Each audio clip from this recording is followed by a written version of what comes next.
Hello అండి, నమస్తే. ఇప్పుడు మాట్లాడే టాపిక్ వచ్చేసి ఢిల్లీలో కొత్తగా ఏర్పడిన ప్రభుత్వం ముఖ్యమంత్రిగా రేఖా గుప్తా ప్రమాణ స్వీకారం చేసిన తర్వాత తన అఫీషియల్ ఆఫీస్లో సీఎం అఫీషియల్ ఆఫీస్లో ఛాంబర్లో వచ్చేసి అంతకుముందు 10 సంవత్సరాలు ఆమ్ ఆద్మీ పార్టీ ప్రభుత్వంలో ఉన్నప్పుడు అరవింద్ కేజ్రీవాల్ ముఖ్యమంత్రిగా, తర్వాత ఆతిషి గారు ముఖ్యమంత్రిగా ఉన్న క్రమంలో Bhagat Singh as well as Ambedkar గారి ఫోటోలు ఆఫీస్లో ఉండేవి చాలా ప్రధానంగా. అండ్ బీజేపీ అధికారంలోకి వచ్చిన వెంటనే అంబేద్కర్ గారు, తర్వాత as well as Bhagat Singh గారి ఫోటోలు తీసి ఒక పక్కన పెట్టేసి Narendra Modi, Gandhiji as well as president of India Draupadi Murmu గారి ఫోటో పెట్టే ప్రయత్నం చేశారు. దీని మీద అరవింద్ కేజ్రీవాల్ మాజీ ముఖ్యమంత్రి, ఢిల్లీ మాజీ ముఖ్యమంత్రులు Arvind Kejriwal as well as ఆతిషీలు ఇద్దరు కూడా సోషల్ మీడియా బేస్డ్గా యాజ్ వెల్ యాజ్ మీడియా బేస్డ్గా ఢిల్లీ బీజేపీ ప్రభుత్వాన్ని టార్గెట్ చేసే ప్రయత్నం చేశారు.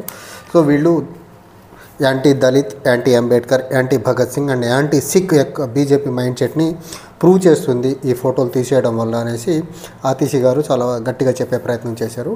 అండ్ కేజ్రీవాల్ గారు మాట్లాడుతూ ఆ ట్వీట్లో ఇది మిలియన్స్ ఆఫ్ దళిత్ యొక్క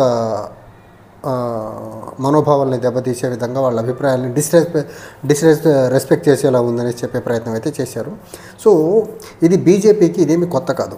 ఇలా అంబేద్కర్ గారి ఫోటోలు తీసేయడం, లేకపోతే కొన్నిసార్లు గాంధీ గారిని అవమానపరచడం, లేకపోతే కొన్నిసార్లు భగత్ సింగ్ గారిని అవమానపరచడం, ఇదంతా బీజేపీ యొక్క గేమ్ ప్లాన్లో టాక్టిక్స్. వాళ్లకు గౌరవప్రదంగా కనిపించేది గాడ్సే, గోల్వార్కర్, సవార్కర్ ఇలాంటి వాళ్ళు తప్ప వాళ్లకు స్వాతంత్ర సమరయోధులు, లేకపోతే కాన్స్టిట్యూషన్ రాసినటువంటి అంబేద్కర్ గారు కానివ్వండి, లేకపోతే దేశం కోసం ఎర్లీ 20s ప్రాణాలు కోల్పోయిన భగత్ సింగ్ గారు లాంటి వాళ్ళు, లేకపోతే సర్దార్ పటేల్ లాంటి వాళ్ళు. సర్దార్ పటేల్ కూడా వీళ్ళు ఏదో పైకి ఆ పేరు చెప్తారు కానీ ఈ ఆర్ఎస్ఎస్ అనే ఒక సంస్థ దేశంలో ఉండకూడదని గాంధీ గారిని హత్య చేసిన తర్వాత దేశంలో హోంమంత్రిగా ఉన్నటువంటి పటేల్ గారు మొట్టమొదటిసారిగా దేశంలో బ్యాన్ చేసిన సంస్థని ఈ ఆర్ఎస్ఎస్.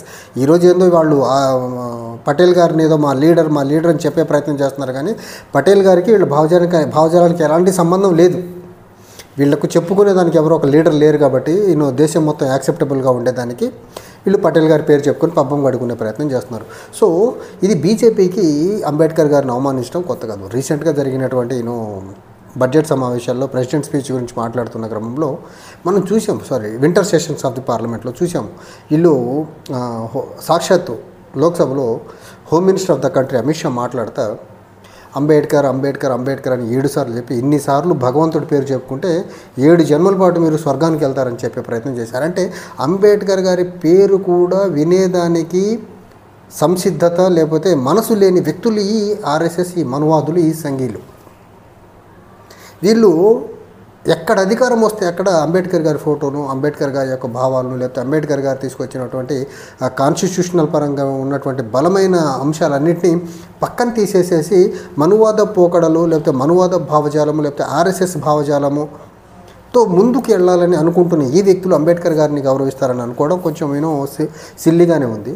వీళ్ళు వచ్చిన వెంటనే ఫోటోలు మార్చగలిగారు కానీ ఢిల్లీలో అదే ఢిల్లీ ప్రజలకు వీళ్ళు ఇచ్చినటువంటి ఫేక్ హామీస్ ఏవైతే ఫేక్ ఎందుకు చెప్తున్నట్టు వీళ్ళు ఇంప్లిమెంట్ చేయరు. మహిళలకి ఇస్తామన్నటువంటి 2,500 రూపాయలు అవనండి పేద మహిళలకి, లేకపోతే ప్రెగ్నెంట్ మహిళలకి ఇస్తామన్నటువంటి 21,000 రూపాయలు కానివ్వండి. ఢిల్లీలో యమునా నదిని మొత్తాన్ని ఎన్నో పొల్యూషన్ మయమైంది, మురికిగా ఉన్నాయి వాటర్ అని క్లీన్ చేస్తామని చెప్పిందని ఢిల్లీలో ఎయిర్ పొల్యూషన్ తగ్గించే దాని గురించి కానీ ఇలాంటి అంశాలు ఏం మాట్లాడకుండా వీళ్ళు వెళ్ళి అంబేద్కర్ గారి పొద్దున్న ఆఫీస్లోకి అడుగుపెట్టిన వెంటనే అంబేద్కర్ గారి పేరు ఎందుకు ఫోటో ఎందుకు చూడాలి మనం అనే ఒక దుర్బుద్ధితో అంబేద్కర్ గారి ఫోటోని తీసుకెళ్ళి ఒక పక్కన పెట్టేశారు. వీళ్ళకి ఆఫీస్లో అడుగుపెట్టిన వెంటనే ఒక పక్క గాంధీ గారు, మోదీ గారు, ముర్ము గారి ఫోటోలు కనిపించారు. ముర్ము గారిది కూడా వీళ్ళకి ఇష్టం ఉండి పెట్టాల, రాష్ట్రపతి కాబట్టి పెట్టారు. అండ్ దానికి ఒక రీజన్ ఏంటంటే head of the country, head of the government కాబట్టి వీళ్ళ బొమ్మలు పెట్టాము. మహాత్మా గాంధీ గారేమో మహాత్మా గారు కాబట్టి మహాత్మా గాంధీ గారి బొమ్మ పెట్టే ప్రయత్నం చేశాం. మరి ఆ బొమ్మలతోనే పాటు వీళ్ళకి నిజంగా అంబేద్కర్ గారి పట్ల, భగత్ సింగ్ గారి పట్ల ఏమాత్రం అంకిత భావం, గౌరవం ఉండుంటే ఢిల్లీ ముఖ్యమంత్రి గారు చెప్పారు, రోల్ మోడల్స్ వాళ్ళు ఎప్పుడు ప్రేరణ కలిగించే మనుషులు అని చెప్పారు. అంత ప్రేరణ కలిగించే మనుషులు అయితే వెనక వాళ్ళ ముగ్గురు ఫోటోలతో పాటు వీళ్ళిద్దరు ఫోటోలు కూడా ఉంచాలి కదా. వీళ్ళిద్దరు ఫోటోలు తీసి పక్కన పెట్టారంటే దాని అర్థం ఏంటి? మీ భావజాలానికి అగెనెస్ట్గా ఉన్నారు కదా. భగత్ సింగ్ గారు అయితే జీవితకాలంలో ఎప్పుడు వీళ్ళ భావజాలాన్ని ఆర్ఎస్ఎస్ అప్పటికే భగత్ సింగ్ గారు యాక్టివ్గా ఉన్న టైంలో ఈ ఆర్ఎస్ఎస్ అనేది ఒకటి పుట్టలేదులే. కానీ ఎప్పుడు ఈ భగత్ సింగ్ గారు ఈ ఆర్ఎస్ఎస్ యొక్క ఇప్పుడు అనుకున్నటువంటి భావాలు ఏవైతేనో దానికి తీవ్రమైన వ్యతిరేకంగా ఉన్నారు భగత్ సింగ్ గారు. అంబేద్కర్ యాజ్ యూజువల్లీ ఈ ఆర్ఎస్ఎస్ మనువాద పోకడలకి నిత్యం చివరి శ్వాస వరకు అగెనెస్ట్గా పోరాడారు. సో వీళ్ళ ఐడియాస్కి అగెనెస్ట్గా పోరాడిన వాళ్ళ ఫోటోలు వీళ్ళ ఆఫీస్లో ఉండటం ఇష్టం లేక, వాళ్ళ ఫోటోలు చూసే ఇష్టం లేక తీసుకెళ్ళి పక్కన పెట్టేసేసి జాగ్రత్తగా తీసుకొచ్చి మోదీ గారి photo, president of India photo and as యూజువల్గా గాంధీ గారి ఫోటో యాడ్ చేసే ప్రయత్నం చేశారు. సో వీళ్లకు right from the beginning 1950s నుంచి కూడా ఈ ఆర్ఎస్ఎస్ వాళ్ళకి అంబేద్కర్ గారి పట్ల ఉన్నటువంటి ఒక భావం ఏంటంటే, అంబేద్కర్ గారు రాసిన రాజ్యాంగము ఈ మనువాద పోకడలతో దేశాన్ని పరిపాలించాలి, లేకపోతే మనువాద పోకడతో దేశాన్ని ఒక ఆటవిక రాజ్యంగా మార్చాలంటే రాజ్యాంగం ఉండి, రాజ్యాంగంలో ఫండమెంటల్ రైట్స్ ఉండి, లేకపోతే అందరికీ సమానంగా ఓటు హక్కు ఉండటం వల్ల ఓట్ల దగ్గరికి వచ్చేసరికి మనం అడుక్కోవాలి కదా. ఫండమెంటల్ రైట్స్ ఉంటే అందరికీ ఈక్వల్గా ఫండమెంటల్ రైట్స్ వస్తే ఆన్ పార్ విత్ అందరూ ఈక్వల్గా బతికితే ఎలా అనే ఒక ఈ మనువాద పోకడతో ఈ కుల వ్యవస్థని, ఈ కుల చట్టంలో ఉండాల్సిన సమాజాన్ని ఈ రాజ్యాంగంలో ఫండమెంటల్ రైట్స్ ఇచ్చేసి చాలా పెద్ద మొత్తంలో తప్పు జరిగిందని నిత్యం కుళ్ళుకుంటారు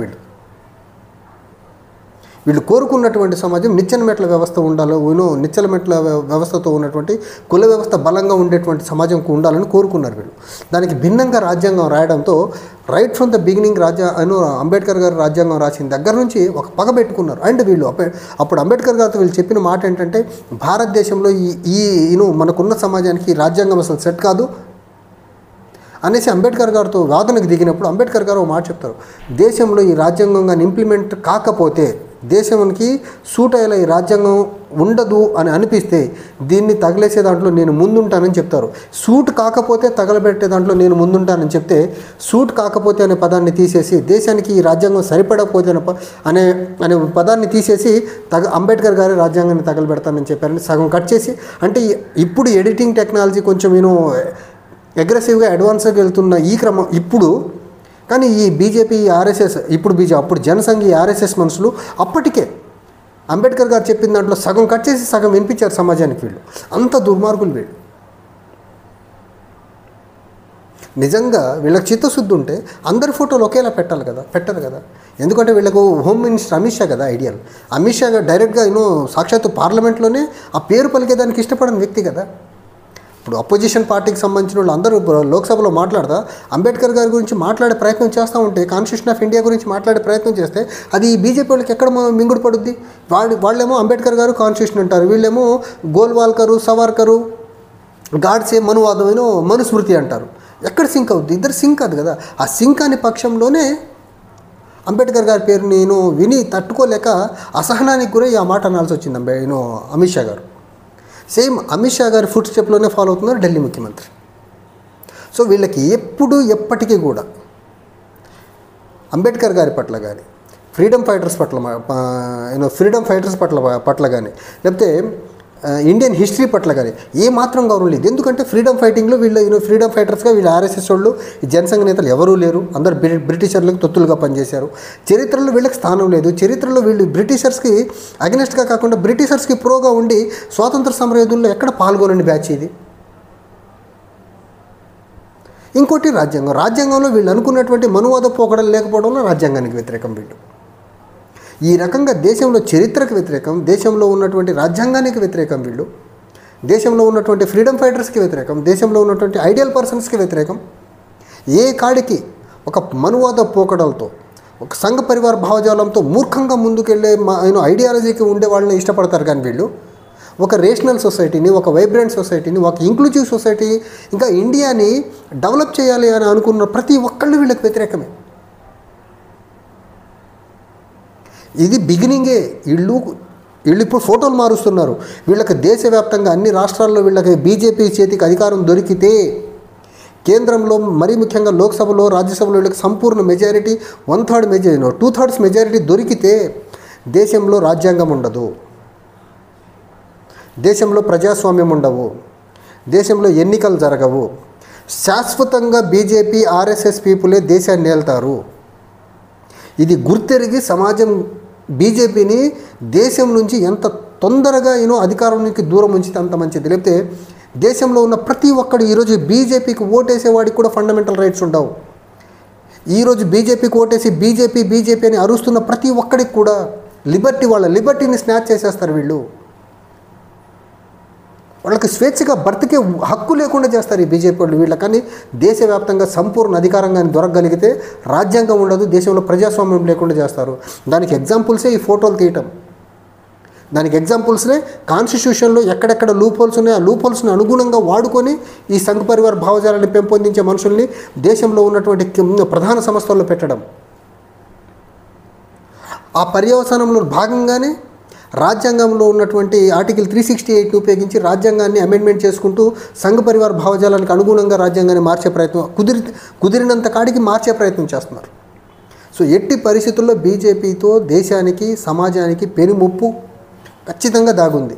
ఈ సమాజం తేరుకొని జాగృతగా లేకపోతే మాత్రం ఖచ్చితంగా దేశం మొత్తం బీజేపీ కబంధ హస్తాల్లోకి వెళ్ళిపోతే దేశంలో ప్రజాస్వామ్యం రాజ్యాంగం రెండు బతకం.